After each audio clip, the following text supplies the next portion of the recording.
Voilà, donc beaucoup de choses ont déjà été dites. Je retiendrai, j'aimerais partager aussi avec vous des petites anecdotes. Ce qui m'a frappé dans tous ces textes que j'ai lus, c'était en effet cette pensée si claire et ce discours si facilitant, comme cela a été dit ce matin, à une époque où, ça a été rappelé aussi ce matin, dans les services de pédopsychiatrie, les pédopsychiatres devaient être ou avoir au moins une formation de psychanalyse, et donc on lisait des textes psychanalytiques qui me paraissaient fort difficiles d'accès, et la pensée de Colette était un plaisir. Je me disais, enfin, je comprends tout. Donc j'étais vraiment tout à fait émerveillée par cette pensée-là. Et ce qui m'a beaucoup intéressée aussi, je l'ai toujours gardée dans ma pratique professionnelle, elle mettait sur un même niveau, pour parler de l'échec scolaire, ce qui revenait à l'enfant, ce qui revenait à la famille et ce qui revenait à l'école. Et elle disait toujours qu'en effet, ce qui comptait, c'était d'abord la pédagogie. Et la pédagogie, elle en a été une merveilleuse... elle a incarné vraiment cette fonction de pédagogue. Elle aimait raconter que quand elle a eu ses premiers postes d'enseignante au lycée Montgrand, lycée de filles à Marseille, que je connais fort bien, elle devait y enseigner la philosophie à des jeunes filles d'une section, je crois, qui n'était pas très prestigieuse, donc des jeunes filles pas très ouvertes à ce que pouvait être la réflexion sur la condition humaine. Et ces jeunes filles lui disaient, bon, enfin, madame, ça n'est pas de la philosophie. Elle dit, mais pourquoi donc? Et elle répondait, mais parce qu'on comprend tout.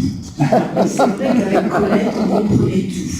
Voilà, donc c'était une pédagogue vraiment hors pair. Et le rôle de l'enseignant est quelque chose en effet de fondamental. Je dois dire qu'avec une certaine arrogance et naïveté, j'ai cru, après avoir lu le texte de 83 sur l'échec scolaire, que j'allais pouvoir moi changer quelque chose dans l'éducation nationale. J'aurais dû mieux relire le texte, parce qu'elle disait déjà toutes les entraves que j'allais rencontrer. Après 40 ans de pratique, je n'ai rien changé du tout. C'est même pire qu'avant. Et donc voilà, je pense qu'elle était pionnière là aussi pour nous dire attention, il y a des choses qu'on ne pourra pas changer. Voilà, alors pour introduire cette table ronde, donc cette discussion plutôt, c'est pas une table ronde, entre Léonore Falissard et Marie-Michel Morat, j'ai moi aussi relu 2 livres. Bien entendu, Sois sage dans la douleur et puis Homo psychanalyticus. Et c'est vrai que dans Sois sage dans la douleur, et dans ces 2 livres d'ailleurs, elle essaie de nouer vraiment sa formation de philosophe et de psychanalyste. Dans Sois sage dans la douleur, c'est vrai qu'elle nous montre, au travers du caractère inexorable de la condition humaine, la place centrale dans la vie psychique du conflit permanent entre les forces de liaison aux pulsions de vie et les forces de déliaison aux pulsions de mort. Et elle évoque l'absolue nécessité d'un travail sur soi pour maintenir cet équilibre entre ces forces, dont le déséquilibre nous menace sans cesse. Elle y ajoute, ça a été cité ce matin, c'est une phrase que j'aime beaucoup, elle dit que dans cette quête, nous sommes aidés par des êtres aimants et fiables que nous rencontrons et qui restaurent notre confiance en la vie. C'est la dernière phrase de son livre qui est dédicacée à une personne qui lui est particulièrement chère. Voilà, et donc dans son livre sur Homo psychanalyticus, elle montre aussi que Freud avait déjà eu cette difficulté à articuler au fond la philosophie avec la psychanalyse. Il avait bien vu qu'il y avait des points communs, mais il disait, enfin je cite dans sa phrase, « J'ai soigneusement évité de m'en approcher, car je tenais moins à la priorité de la découverte, qu'à rester libre de toute prévention. » Donc au fond, voilà, Colette Chilan a été plus loin que Freud en essayant de nouer à la fois l'approche philosophique et l'approche psychanalytique. Elle cite bien sûr les apports de Schopenhauer, qui ne s'est pas contenté de défendre la primauté de l'affectivité, je le cite, et l'importance prépondérante de la sexualité, mais a même deviné le mécanisme du refoulement. Quant à Nietzsche, bien entendu, elle le considère, à l'instar d'autres auteurs, qu'il est celui dont les théories sont les plus proches de la psychanalyse. Voilà, donc je laisse maintenant la place à nos 2 débatteurs pour, je crois, quelque chose autour de Homo psychanalyticus, si j'ai bien compris, et puis peut-être d'autres textes également. Oui, voilà. Quand on a préparé cette journée, il m'est apparu évident qu'il fallait lier cette dimension philosophique et psychanalytique parce que la fréquentation de Colette m'a permis de m'intéresser à la philo d'une autre façon que je n'avais pu faire jusque-là, et de la découvrir comme quelque chose qui peut inspirer notre pratique de psychiatre. Alors Colette, moi je l'ai connue il y a fort longtemps, en 1976, quand, envoyée par mon patron limousin à Paris pour me former, je suis allée et j'ai été affectée par Serge Ledovici au CMP, ça ne s'appelait pas comme ça à l'époque, mais c'était déjà un CMP, de la Poterne des Peupliers, dans lequel il y avait deux équipes, l'équipe de Bruxelles et l'équipe de Colette. Voilà comment j'ai croisé Colette les premières fois. Elle m'apparaissait comme quelqu'un de tout à fait inaccessible, quelqu'un que je n'aurais sans doute pas. J'étais dans l'équipe de Bruxelles, alors bon, je n'étais pas dans l'équipe de Colette, donc ça m'apparaissait vraiment avec une aura très très importante. Et puis en plus, j'avais l'occasion de la voir faire des consultations télévisées. C'était la pratique cabinet à l'époque. Donc comme j'étais la stagiaire étrangère, comme m'appelait Ledovici, je passais mon temps à assister bien sûr à toutes les consultations possibles et imaginables. Et je voyais bien que Colette avait une façon particulière à elle de faire ses consultations. Ce n'était ni Ledovici, ni Diatki, ni d'autres qui opéraient dans ce centre, mais vraiment, c'était la rencontre de l'humain et de l'humain, comme vient de dire Nicole, et je crois que c'est à part égale, c'est-à-dire que enfants et parents étaient entendus à part égale, et d'emblée, une des choses qui m'avait frappée chez elle, c'était cette phrase qu'elle reprenait souvent: ce qui compte, ce n'est pas ce que les parents font à l'enfant, c'est que ce que l'enfant fait de ce que les parents lui ont fait. Et cette phrase-là, elle m'est restée dès cette période. Voilà. Alors, quand j'ai pensé à ce débat, j'ai cherché avec qui je pourrais débattre, parce que j'avais bien envie de faire ça. À la mémoire de Colette, j'avais envie de le faire, et donc je me suis dit avec qui. Avec qui, et m'est venue tout de suite l'idée de Bruno. L'idée de Bruno Felissard, parce que je savais, Bruno, qu'elle t'a rencontré dans un congrès international, qu'elle a été complètement séduite. Et on a quelque chose en commun. Je sais que, aussitôt qu'elle a été séduite, elle t'a envoyé son homo psychanalyticus. Ben, c'est le même cadeau qu'elle m'a fait. Quand j'ai organisé le congrès à Limoges, elle m'a donné l'homo psychanalyticus. Et là, vient de comparer nos dédicaces, elles ne sont pas loin d'être les mêmes. Nous étions donc là, parés tous les deux, pour débattre de ce sujet. Alors, on va commencer par toi, puisque d'abord, homo psychanalyticus, pour moi, j'ai repris la phrase de Colette. Parler d'un homo psychanalyticus, c'est faire référence. C'est dire qu'avec Freud et la psychanalyse commence une ère nouvelle, s'introduit une union nouvelle du fonctionnement psychique et de l'être humain. Alors, cette double rencontre, toi, ça t'a apporté quoi? Alors d'abord, c'est une rencontre extraordinaire parce que c'était en 2008, c'était à Istanbul, au congrès de la YACAPA.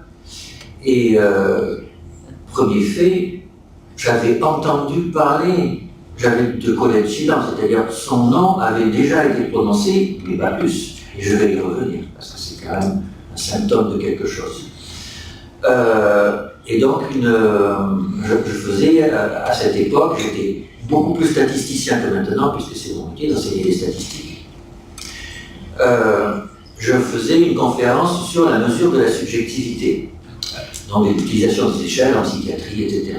Et donc je fais cette conférence, et il y avait au premier rang une vieille dame, un peu comme dans un roman d'Agatha Christie, habillée, un peu vintage, et donc à la fin, elle vient me voir, ah c'est très intéressant ce que vous dites, en français. Alors, bon, mais je m'appelle Colette Schilling, d'accord, je suis très poli et bienveillant avec cette vieille dame qui est intéressée. Et elle me dit, je vais vous envoyer le livre Homo Psychanalyticus. Très bien, avec plaisir. Et puis, je crois que c'est à ce congrès qu'a été décidé de faire le congrès à Paris. C'est lors de cet exécutif committee qu'il y a eu un vote. Et il se trouve qu'elle m'a demandé de la rejoindre après l'exécutif committee. Et là, j'ai vu quelqu'un qui était différent d'une vieille dame. C'était quelqu'un qui était une femme politique. Au sens de... elle a dû défendre un dossier avec énergie et, 80 ans, une vieille dame comme ça qui tout d'un coup apparaît dans un environnement anglophone complètement international. Et en 2008, comme malheureusement encore aujourd'hui, la position de la France dans la pédopsychiatrie internationale n'est quand même pas au premier plan. Ici, avec toi. Oui, avec moi. Donc là, j'ai été sidéré, je me suis dit, mais qu'est-ce que c'est que cette histoire qui est cette Kolletschka? Et donc elle m'envoie son livre, et alors, étant statisticien et pédopsychiatre, non philosophe, non psychologue, non psychanalyste, j'ai quand même beaucoup d'intérêt pour la psychanalyse. Et donc elle m'envoie ce livre que je lis, or je lis peu, et à la fin, je me suis dit, ah oui, c'est un livre différent. C'est un livre différent. Des livres de psychanalyse, j'en ai lu quelques-uns. J'ai lu Le vocabulaire de la psychanalyse, qui est un truc très bien, mais très encyclopédique, consensuel. Et après, pour moi, il y a ce livre Homo Psychanalyticus, qui est, vous savez, il y a eu la critique de la raison pratique, il y a eu la critique de la raison dialectique. Pour moi, ça, c'est la critique de la raison psychanalytique. C'est-à-dire que c'est une œuvre de philosophe. Alors, il y a une tradition en particulier en France de combiner philosophie et psychanalyse, et c'est beaucoup plus difficile que ce qu'on pourrait penser parce qu'il y a un conflit d'intérêts. Le psychanalyste est construit autour d'une théorie forte qui structure sa pratique clinique.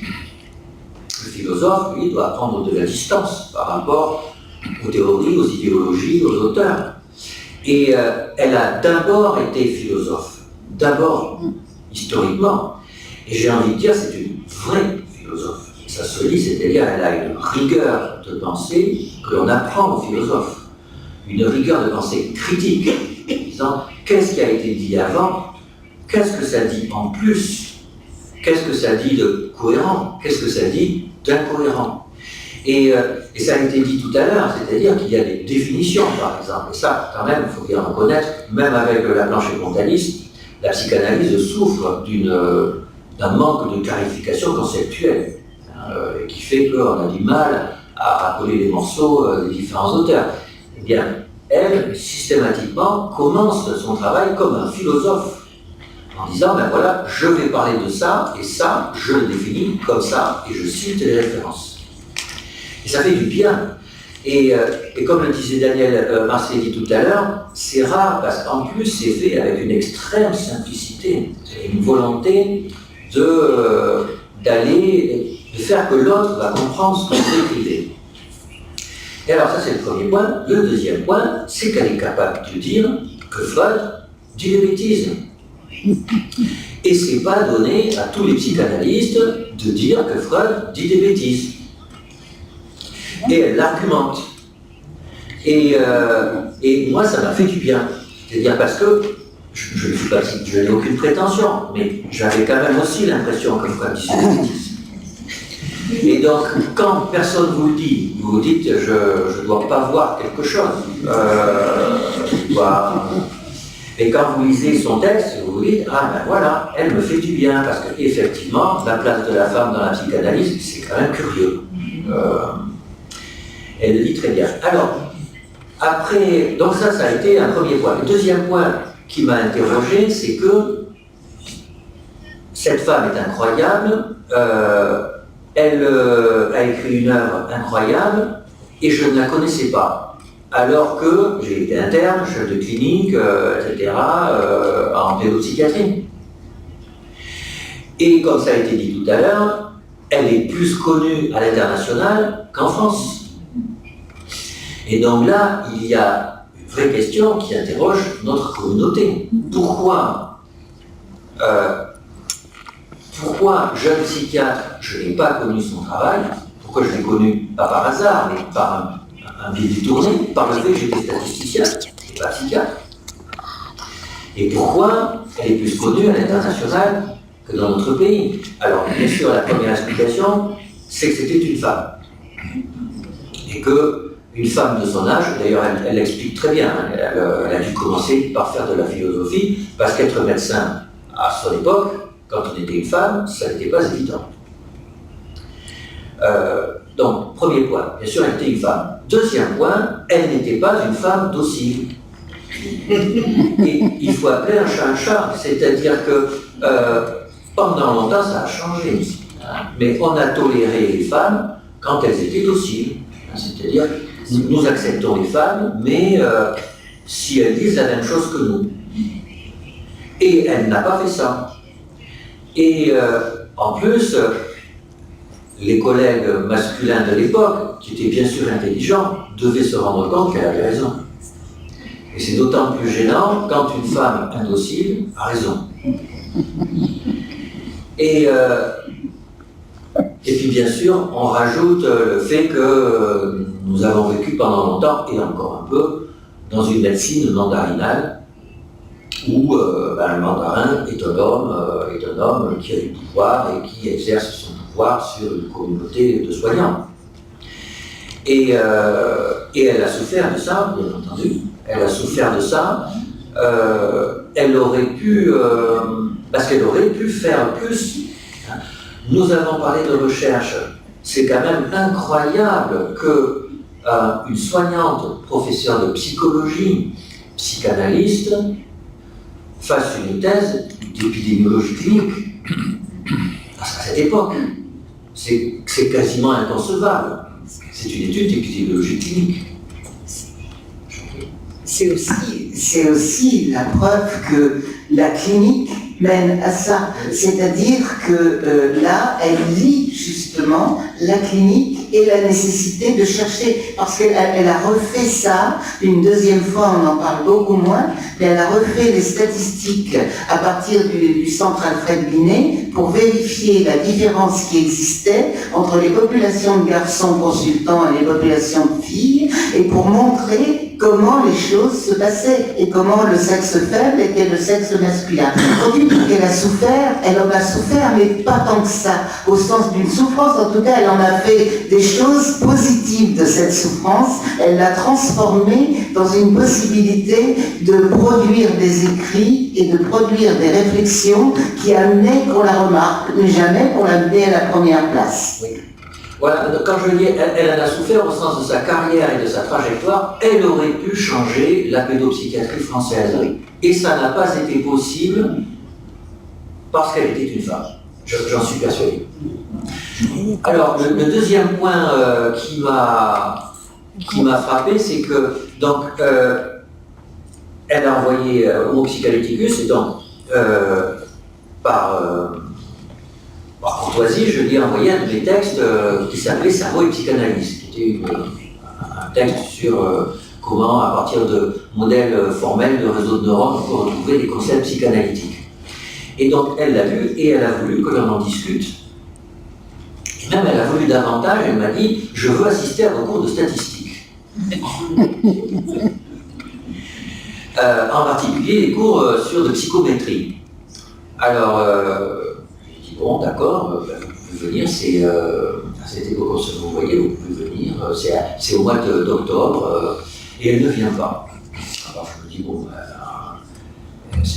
vous voulez venir à des cours de statistique, mais c'est pas très raisonnable à 80 ans, quand on est psychanalyste, de venir à un cours de master de statistique. » Et puis l'année suivante, elle me dit « Je n'ai pas pu venir en octobre parce que j'ai eu un problème de santé, mais je compte bien assister à vos cours de statistique. Quand sont les prochains ?» C'est l'octobre suivant, et elle est venue dans mon cours, donc avec des étudiants d'entre 25 et 30 ans.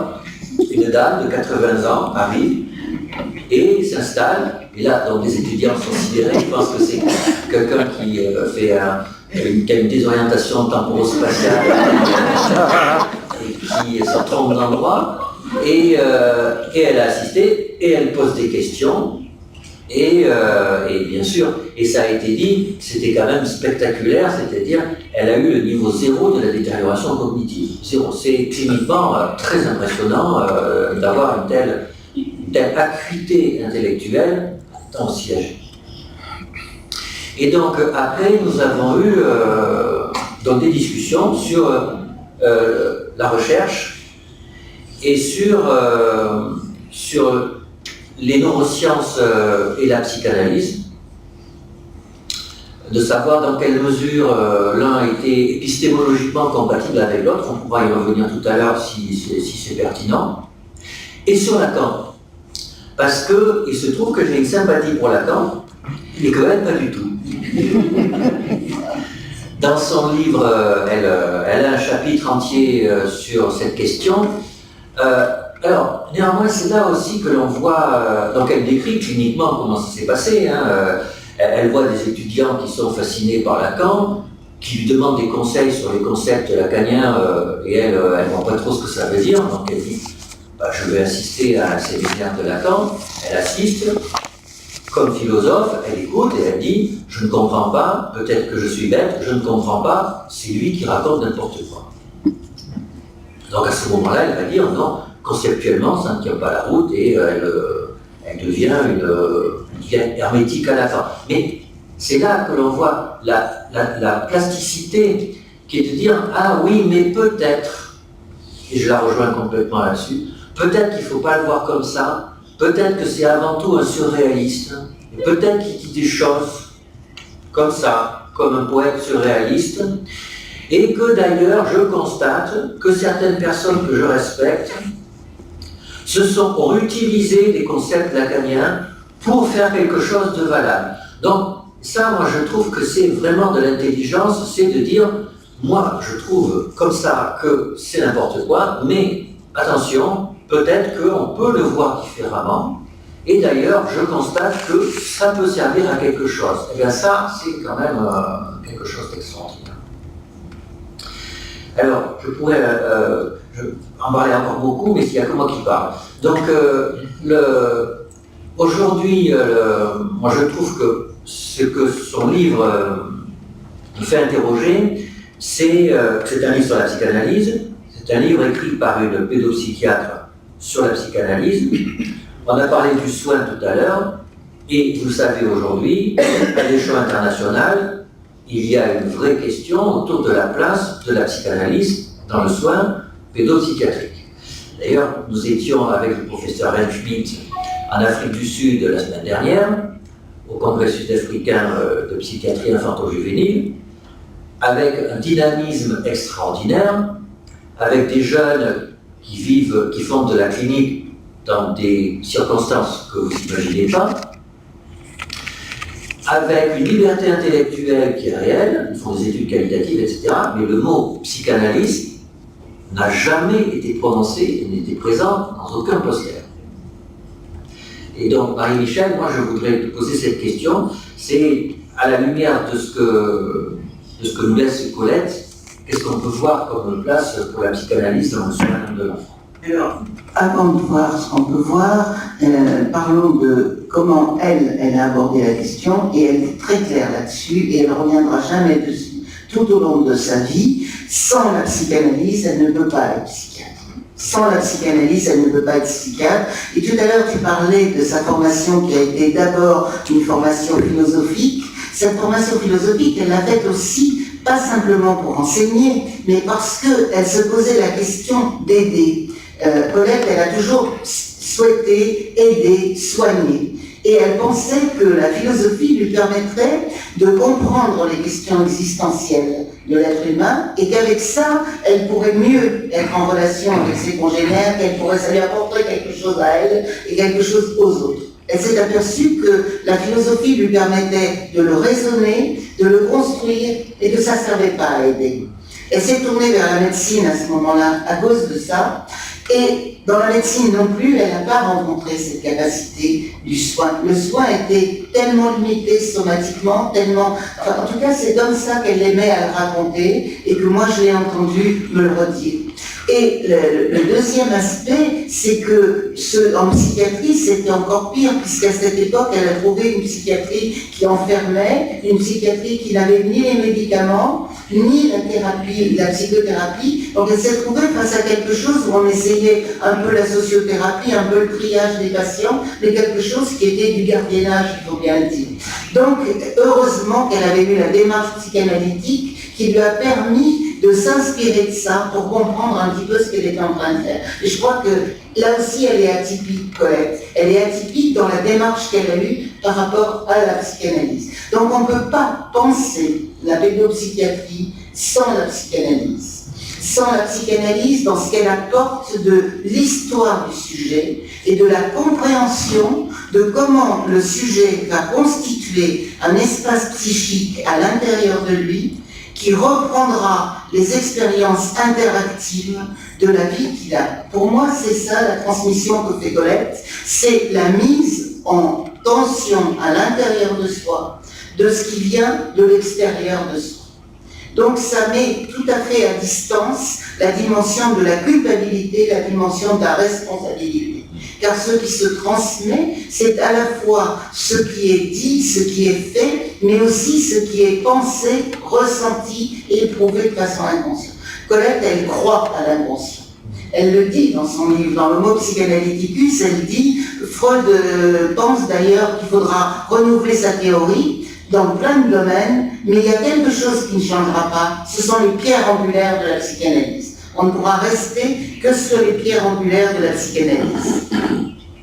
J'ai noté plein de choses. Alors moi, ce que je retiens, c'est que Colette, elle a parcouru toute la pédopsychiatrie. On parle de l'école, on parle des problématiques autour du genre et autour de l'identité, mais Colette, c'est bien autre chose. C'est toutes les pathologies, c'est, le nom m'échappe, la maladie d'éthique. Gilles de la Tourette, par exemple. Je reprends le micro juste 30 secondes à propos de Gilles de la Tourette pour vous expliquer ce qu'elle m'a appris. C'est qu'elle a suivi un patient avec un Gilles de la Tourette en thérapie pendant 30 ans. Un médecin, d'ailleurs, qui est devenu médecin. Et donc, là, je prends à témoin mes trois collègues internationaux, proposer une thérapie psychanalytique à un patient atteint d'une maladie de Gilles de la Tourette, c'est curieux. Aujourd'hui, dans un congrès international, si on dit une chose comme ça, on parlera et on regardera de travers. Et elle m'a expliqué ce qu'elle avait vu en 30 ans, et c'est absolument unique. C'est unique pour plusieurs raisons. C'est que, nous n'aurons quasiment plus jamais la possibilité d'avoir une étude de cas suivie sur 30 ans à raison de plusieurs séances par mois. C'est économiquement difficile et techniquement unique. Et c'est pourtant d'une richesse absolument extraordinaire, et avec son honnêteté, parce qu'elle était honnête intellectuellement, on pouvait voir qu'effectivement, alors que c'est typiquement une maladie qu'on a envie de dire neurodéveloppementale, eh bien malgré tout, on voit, grâce à sa vision très fine, dynamique, que travailler avec l'inconscient d'un patient de Gilles de la Tourette, ça permet, avec des antipsychotiques, d'aider à ce qu'il y ait éviter des rechutes. Et ça, c'est quelque chose que on n'enseigne plus dans les facultés de médecine parce qu'on se sent interdit de l'enseigner, mais c'est pourtant quelque chose de capital. Oui, ce qu'elle montre là, c'est que le symptôme ne résume pas la maladie. Le symptôme ne résume pas la pathologie, ne résume pas la maladie, et qu'on ne peut pas traiter un patient si on n'est pas dans l'histoire clinique de ce patient. Par exemple, elle racontait à propos de ce patient dont tu parles, que les rechutes de ce patient se situaient à des moments émotionnels de son existence, son mariage, la naissance de ses enfants. Donc elle a repris à l'intérieur d'une histoire clinique les possibilités d'une compréhension dynamique, pas d'une compréhension figée, d'une compréhension interprétative. Qu'est-ce qui ne va pas de... Non, d'accord. Je me demandais si je pourrais intervenir dans le débat. Attendez, oui. Donc, elle a repris dans ce cas clinique tout ce qui pourrait faire la force dynamique et pas l'interprétation. Elle ne s'est pas arrêtée à l'interprétation qu'elle avait eue très vite, puisque ce patient, dans son écholalie, avait une phrase très spécifique quand même, qui était enculé chilant quand elle l'a compris. C'était un type d'aboiement et qui s'était transformé en enculé chilant. Elle n'a pas fait d'interprétation sur le contenu, mais tout ça parce qu'elle le dégage à l'intérieur l'intérieur de son texte en disant qu'il y a un moment où le sens lui-même ne peut pas exister parce qu'on est dans les processus primaires et non pas dans les processus secondarisés. Et que donc, l'interprétation que l'on fait est une interprétation qui fait un saut de niveau qui ne le permet pas. C'est aussi pour ça que Colette s'est intéressée aux groupes thérapeutiques, parce qu'elle avait perçu que dans les groupes thérapeutiques, où on ne parlait pas et on ne racontait pas l'histoire des patients, on pouvait leur permettre de vivre des choses qui leur permettaient de retrouver leur capacité de formuler en mots et de construire. Et ça, c'est quelque chose que moi, j'ai beaucoup travaillé avec elle, parce que j'ai une longue expérience des groupes thérapeutiques. Il y a des patients pour lesquels la parole ne peut pas servir, et ça n'est pas pour ça que la dynamique psychanalytique ne peut pas servir. Et je crois que c'est ça qu'il faut qu'on entende aujourd'hui, et que ce qu'elle dit à propos de la psychanalyse, c'est qu'il faut que la psychanalyse se transforme. Elle dit, Freud n'a pas inventé le freudisme, Freud a inventé la technique psychanalytique, qui est une technique de soin. Oui. Je te laisse la parole. Non, c'est juste pour dire pourquoi je l'ai cru.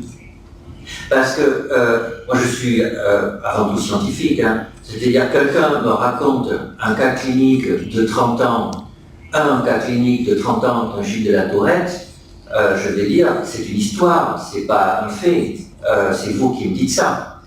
Pourquoi je l'ai cru? C'est dans la vidéo que l'on a présentée en début de cette séance. Elle raconte aussi une histoire.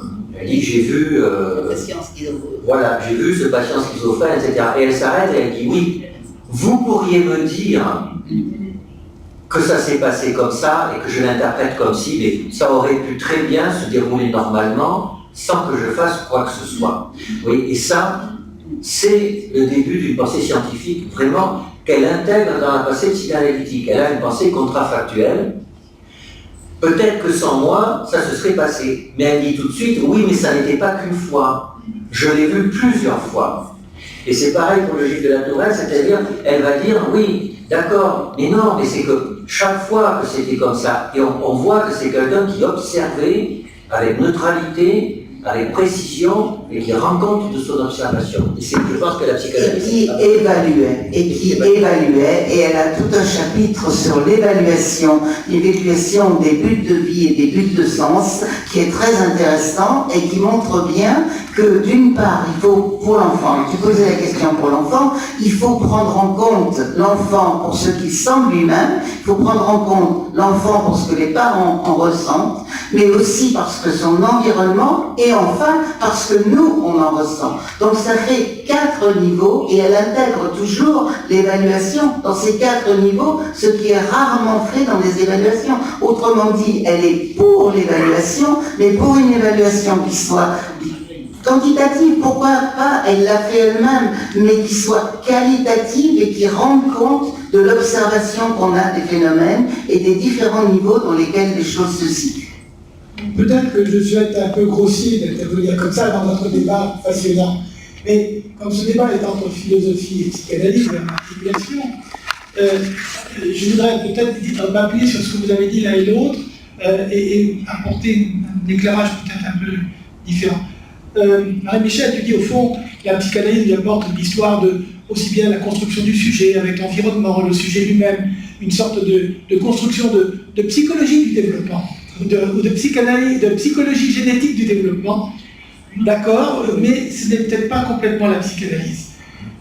Bruno, tu dis au fond que quand on parle de Lacan, tu l'aimais bien, que Colette n'aimait pas Lacan, mais qu'en même temps, elle disait de temps en temps, Lacan, finalement, je vois bien des thérapeutes, des professionnels, des patients qui en sont satisfaits et que ça, manifestement, leur fait quelque chose. Et en même temps, quand je lis Lacan, disait Colette, c'est pas cohérent, il n'y a pas de cohérence. Et là, on voit bien d'un côté le scientifique que tu es, qui sont dans la recherche de la cohérence de quelque chose d'hypothético-déductif, de quelque chose de construit. Or, la psychanalyse, c'est pas seulement le développement génétique, etc. La psychanalyse, c'est les brisures de sens, c'est les ruptures de sens, c'est les hiatus, c'est les lapsus. C'est ce moment où, d'un seul coup, quelque chose fait césure. Et de ne pas, dans un premier temps, chercher à plaquer une théorie sur cette césure, mais d'être dans l'accompagnement, comme vient de le dire Marie-Michel Bourrat. Peut-être que le psychisme, être un professionnel du psychisme, c'est être aussi à l'écoute de ces césures, de ces ruptures qui viennent constamment malgré la tentative d'emprise qu'on voudrait avoir dans notre tête, dans notre cognition, sur le déroulement logique de notre pensée. Et pouvoir articuler les deux, c'est-à-dire pouvoir être en même temps philosophe et en même temps être dans la brisure de cette pensée, c'est peut-être quelque chose qui est fondamental, et je crois que c'est à ce niveau-là que siège votre discussion, me semble-t-il. Et quand tu dis la brisure de la pensée, tu inclus ce que j'appelle le recours à l'acte. C'est-à-dire que le problème de la psychanalyse, c'est qu'elle s'est intéressée beaucoup à la dimension du discours et pas assez à la dimension de le passage à l'acte était considéré comme une rupture de la démarche psychanalytique. Or, il y a deux choses, il y a le passage à l'acte et il y a la mise en acte qui, elle, est l'expression même de l'inconscient, c'est-à-dire l'injection chez l'autre de ce qui se passe à l'intérieur de soi. C'est ce qui a été sûrement montré plus facilement à partir des travaux qui ont été faits sur les mères et les bébés, parce que les Bovici disaient le bébé est l'expression inconsciente de la mère. Hein. Les fantasmes maternels passent par le comportement du bébé. Et je crois que, si tu veux, moi, par rapport à ce que tu viens de dire, je crois qu'il y a une différence entre le développement génétique. La psychanalyse, c'est pas le développement génétique, c'est la relation. La psychanalyse, c'est différé. Ça se joue dans la relation avec quelqu'un d'autre où se reproduit ce qui s'est passé pour le sujet. Et ça, c'est très important de garder cette dimension de l'autre. Colette aussi insiste beaucoup sur la dimension de comment ça se passe avec l'autre. Non, ben, moi, je vais... Un jour, je vais poser une question dérangeante, enfin, pas dérangeante, parce qu'avec Colette, on pouvait poser des questions dérangeantes. C'était même pas le but du jeu, mais ça faisait partie de la règle du jeu. Et donc, tu lui fais penser, je lui ai dit un jour, Colette, si tu étais une étudiante en médecine aujourd'hui, je pense que tu serais une neuroscientifique et pas une psychanalyste. Waouh. Et elle m'a regardé comme ça, elle m'a dit, mais pas du tout, pas du tout, en utilisant ce que tu as dit tout à l'heure, c'est-à-dire que la relation, l'inconscient est important, etc. Eh bien, je continue à penser, mais je pense que c'est une vraie question pour notre discipline. C'est-à-dire, aujourd'hui, une femme de cette intelligence, avec un esprit rationnel, une curiosité, veut devenir pédopsychiatre, devient pédopsychiatre, et quelle va être l'épistémologie dont elle va se nourrir, eh bien, je ne pense pas que ça soit la psychanalyse aujourd'hui. Et alors, non, mais et je sais bien que ça dérange, mais c'était sa façon d'être aussi avec les gens. Et donc, je me permets de déranger, puisque elle avait une liberté de parole. Tu nous demandes, au fond, où est la dimension poétique aujourd'hui? Oui, exactement. Où est dans la dimension poétique dans la relation Je humaine? suis aussi une petite fille désagréable et pas facile, tu le sais, donc je vais reprendre la discussion avec Bruno. Moi, je crois que, en effet, la question que tu poses est une question fondamentale. Mais par rapport à la complexité des patients qu'on va voir, par rapport, alors tu comprends, on peut s'en sortir en disant que c'est des comorbidités, et puis aligner, et ça fonctionne pas. Ça fonctionne pas dans le soin. Quand tu es si tu fais un centre de diagnostic, ça va très bien. Si tu confies l'enfant à quelqu'un d'autre qui va faire le soin en s'inspirant d'autre chose, c'est bon encore. Mais si toi, tu te prends en charge le patient, tu vas forcément être obligé de construire avec lui un apport thérapeutique. Oui, Marie-Michel, mais revenons un peu en arrière, essayons de jouer un jeu de rôle où on s'imagine être Colette aujourd'hui, étudiant jeune interne en médecine. Aujourd'hui, elle va être passionnée, mais aujourd'hui nous avons plein de jeunes collègues qui s'investissent dans les neurosciences et qui après viennent nous voir à la fin des congrès en disant « je n'y trouve pas mon compte ». Bien sûr que dans la pratique clinique, c'est pas aussi simple. Bien sûr que je lis en plus. Bien sûr que, vous savez, il y a une association en France qui vient d'être montée sur l'étude de la sémiologie psychiatrique. Ce sont de jeunes collègues psychiatres qui ont monté. Donc, c'est pas parce qu'ils s'intéressent aux neurosciences qu'ils oublient le reste.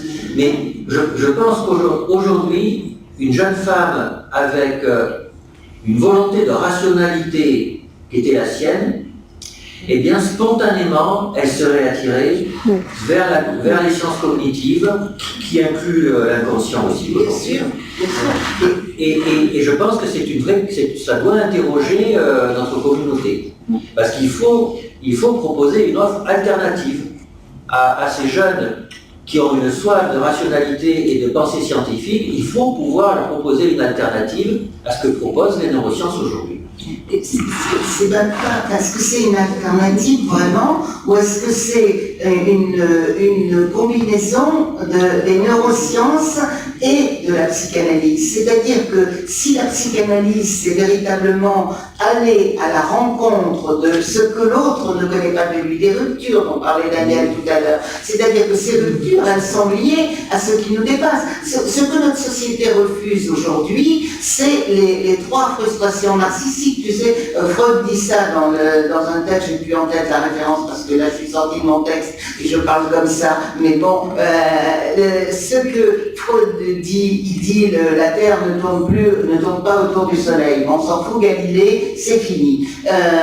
L'homme descend du singe, il y a plus trop de gens qui contestent ça, encore quelques fondamentalistes religieux, mais bon, on va les laisser de côté, on va dire que c'est une petite partie. Par contre, je ne suis pas le moi n'est pas maître chez lui, ça aujourd'hui c'est intolérable. C'est une dimension qui ne peut pas être entendue puisqu'on est dans la condition où je fais comme je veux, je construis ma vie comme je veux, je suis maître de ce que je veux, je suis maître de la procréation, je suis maître de mon choix de savoir si je suis un homme ou une femme. Tout ce qui est possible aujourd'hui m'est autorisé. Ça c'était une des choses qui agitait beaucoup Colette. Tout ce qui est possible aujourd'hui est autorisé. Est-ce que c'est pour autant constructeur de l'être humain? Alors, moi je pense, si tu veux, que la psychanalyse souffre beaucoup de cette dimension. Elle souffre d'une dimension caricaturale, qui est la dimension de la psychanalyse, c'est accuser les parents, en particulier quand on reste en pédopsie. D'ailleurs, si on avait davantage diffusé les idées de Colette, mon enfant n'est pas fou, c'est pas ce qu'on fait à un enfant, mais ce qu'un enfant fait, ce que ses parents lui ont fait. Si on avait davantage diffusé ces idées-là, on n'aurait pas cette question. Mais l'autre aspect qui est plus profond, qui moi m'intéresse plus, c'est cette dimension de comment peut-on être quelqu'un qui accède à la liberté qui est revendiquée aujourd'hui, tout en reconnaissant qu'il y a une part de nous qui ne nous appartient pas, que certes on peut la développer, mais ce que disait Colette, on va retrouver là toute la discussion que nous a présentée Michel ce matin, qui est la dimension, alors si il y a cette part inconnue de nous, comment peut-on justifier le mal que l'homme fait à l'homme, hein? Puisque là, on est vraiment dans le domaine de la désintrication pulsionnelle, on est vraiment dans la dimension de quelque chose où il n'y a plus de possibilité d'intrication, de lutte des pulsions de vie contre les pulsions de mort, et la mise à nu de la pulsion de mort. Oui. Alors, son chapitre, la psychanalyse et scandale. C'est un chapitre visionnaire parce que aujourd'hui encore, et même encore plus aujourd'hui, en 2017, la psychanalyse fait scandale, et bien sûr que c'est un mécanisme de défense, ce scandale est un mécanisme de défense contre tout ça. Pas besoin de l'expliquer, d'ailleurs tu l'as dit.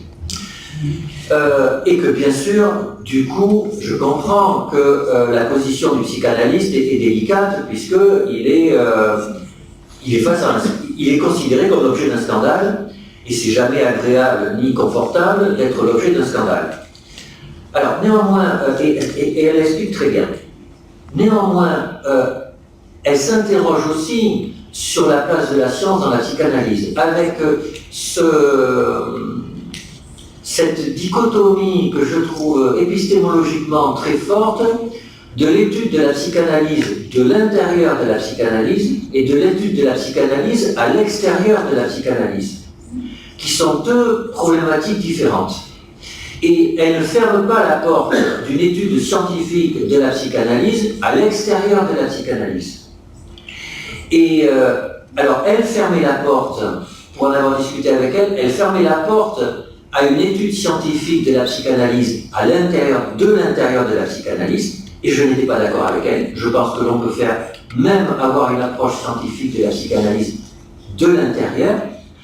Peu importe, c'est pas l'objet. Ce que je pense, c'est qu'elle a été frustrée, là aussi, dans le développement de sa pensée, par le fait qu'elle n'a pas pu mettre en œuvre cette pensée scientifique qui était la sienne. Quand quelqu'un se met à faire de l'épidémiologie clinique en pédopsychiatrie, alors que personne n'en fait, quand quelqu'un s'intéresse à l'évaluation des thérapies avec une précision comme elle le fait, elle a une pensée scientifique. Et elle aurait pu, si elle avait été dans des équipes de recherche, s'il y en avait existé comme il existe un peu plus aujourd'hui, des équipes de recherche en pédopsychiatrie, scientifique, parce qu'il y avait de la recherche en pédopsychiatrie, bien sûr, elle aurait pu développer autre chose qui aurait conduit à un changement considérable de la psychopathologie et de la psychanalyse pour l'enfant. Alors, moi je suis tout à fait d'accord avec ta dimension qu'on peut faire de la recherche sur la psychanalyse, mais de l'extérieur. Je ne te suis pas dans la dimension de l'intérieur, je reste fidèle à Colette sur ce plan-là, parce que la dimension, elle est interne à la personne qui fait l'analyse. Et si on ne peut pas être occupé à deux choses à la fois, on ne peut pas être occupé à être attentif à l'espace psychique et à la construction de ce qui se fait, et ensuite faire... Alors, si tu veux, les supervisions, c'est bâti comme ça en psychanalyse. C'est quand même dans un second temps, mais on n'est pas dans une véritable dimension de recherche scientifique. Marie-Michel, c'est un problème méthodologique. Oui. Et il suffit de prendre un an pour y réfléchir. On a déjà des pistes, il y a des façons de surmonter ce problème méthodologique. Et c'est là d'ailleurs qui manquait ça à Colette, c'était le contact avec d'autres collègues scientifiques. Elle n'a pas été assez en contact avec des collègues scientifiques qui auraient pu l'apporter. En science aujourd'hui, il y a un corpus méthodologique considérable, qui fait qu'on peut avoir accès à l'inconscient, on peut filmer, on peut coder, etc. On peut arriver à évaluer des choses. La recherche dont tu parles à l'extérieur, par exemple, ça ressemble à la recherche qu'a fait David Cohen à propos des frères et sœurs morts d'un cancer. Tu sais, la recherche qui est présente souvent, et le fait que les sujets font plus de diagnostic. C'est déjà fait, ça, cette recherche-là, elle est déjà faite, elle est déjà commencée, et moi, celle-là, j'y crois vraiment. De l'intérieur, je suis un petit peu plus sceptique, je demande à voir, et peut-être à expérimenter. Voilà, bravo.